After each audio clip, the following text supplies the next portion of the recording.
سب سے پہلے اگر آپ چاہتے ہیں کہ آپ بھی نیک بنے، اگر آپ چاہتے ہیں آپ کے بچے نیک بنے، آپ چاہتے ہیں آپ کے گھروں میں دین آئے، آپ چاہتے ہیں آپ کا آس پاس کا ماحول اچھا ہو، اپنے گھروں میں دین کو لانے کی محنت اور کوشش کریں۔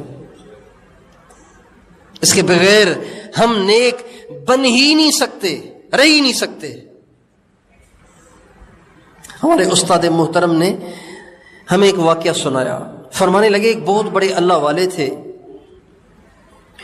ان سے ان کی بیوی نے ایک دفعہ کہا، حضرت صاحب آپ کو پتہ ہے کہ آپ اتنے بڑے جو بزرگ بنے پھرتے ہیں، آگے پیچھے آپ کے لوگ پھرتے ہیں، عجیب و غریب آپ سے کرامات کا ظہور ہوتا ہے، پتہ ہے یہ کیوں ہے؟ کہا کیوں؟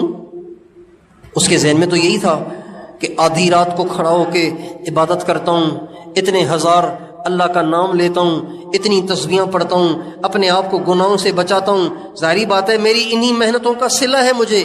تو وہ بیوی کہنے لگی، حضرت صاحب پتہ ہے آپ کو یہ اتنی بڑی بزرگی کیوں ملی ہے؟ کہا اعمال کی برکت سے ملی ہے؟ کہا نہیں میری وجہ سے ملی ہے۔ کہا چل تیری وجہ سے ملی ہے، آدھی رات کو اٹھوں میں اور بزرگی تیری وجہ سے؟ کہا ٹھیک ہے، آپ نہ مانے میری بات، آپ نہ مانے میری بات۔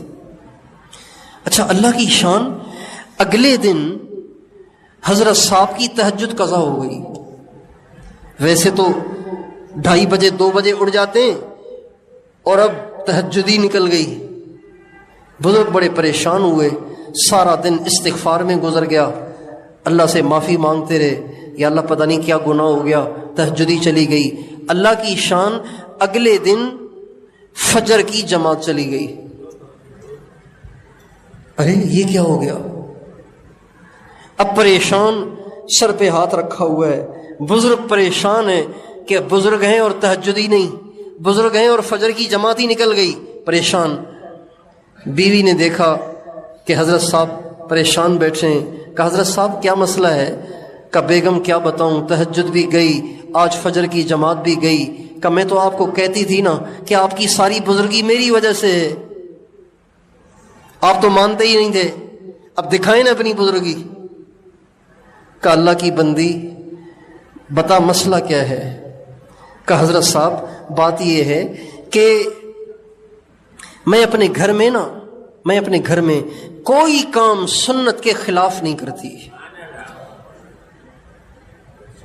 اپنے گھر میں کوئی کام سنت کے خلاف نہیں کرتی، جو کھانا پکاتی ہوں اللہ کے ذکر کے ساتھ اور وضو کے ساتھ، آٹا ڈبے سے نکال کے پرات میں ڈالتی ہوں تو بسم اللہ پڑھتی ہوں، پانی ڈالتی ہوں تو بسم اللہ پڑھتی ہوں، اسے گونتی ہوں تو اللہ کا ذکر کرتی ہوں، پیڑا بناتی ہوں ذکر کرتے ہوئے، روٹی بناتی ہوں ذکر کرتے ہوئے، پکاتی ہوں ذکر کرتے ہوئے، سبزی کاٹتی ہوں ذکر کرتے ہوئے، اور اس کو پکاتی ہوں ذکر کرتے ہوئے، سارا کام وضو کے ساتھ، اللہ کے ذکر کے ساتھ، اللہ کے دھیان کے ساتھ کرتی ہوں۔ لیکن جس دن آپ نے کہا نا کہ تیری وجہ سے نہیں، میں نے کہا ایسی کی تیسی، اب ذرا دکھائے، تو اس دن سے میں نے نہ روٹی ذکر سے پکائی ہے، نہ سالن ذکر سے پکایا ہے، اور نہ ہی میں نے وضو سے پکایا ہے، وضو بھی نہیں ذکر بھی نہیں۔ تو دیکھ لیں آپ اپنا حال۔ تو وہ بزرگ کہنے لگے بے شک میں مان گیا کہ میری ساری بزرگی آپ کی وجہ سے، مہربانی کر کے جیسے آپ پہلے کر رہی تھیں اب بھی ایسے ہی کریں۔ جب تک ہمارے گھر کا ماحول ٹھیک نہیں ہوگا، ہم نیک بن ہی نہیں سکتے۔ مہنگائی کا زمانہ ہے، گھروں میں اتنے کمرے بھی نہیں ہیں کہ ہر ایک اپنے الگ کمرے میں جا کے بیٹھ جائے، دوسرے کمرے میں اگر ڈرامہ چل بھی رہا ہے تو حرج نہیں ہے۔ ایک گھر ہے، آپ اس میں رہتے ہیں، سارے بے دین ہیں، ایک آپ دیندار ہیں، آپ اپنا دین کیسے بچائیں گے اگر آپ کے گھر میں دین کا ماحول نہیں ہے؟ تو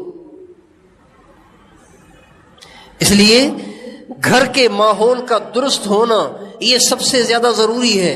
اور دیکھیں مدرسوں میں پڑھانا فرض عین نہیں ہے، فرض کفایہ ہے۔ فرض کفایہ ہے۔ اگر کوئی مدرسے میں اپنے بچے کو عالم نہ بنائے، حافظ نہ بنائے، تو وہ گناہگار نہیں ہوگا، کرے گا تو اجر ملے گا۔ لیکن اپنی نسل کو نیک بنانا، اللہ والا بنانا، یہ فرض عین ہے۔ جو ماں باپ اپنے بچوں کو، اپنی بیوی، جو خاوند اپنی بیوی کو، جو ماں باپ اپنے بچوں کو نیک بنانے کے لیے اپنی پوری کوشش نہیں کر رہے، یہ اللہ کے ہاں مجرم ہے، یہ اللہ کے ہاں پکڑے جائیں گے۔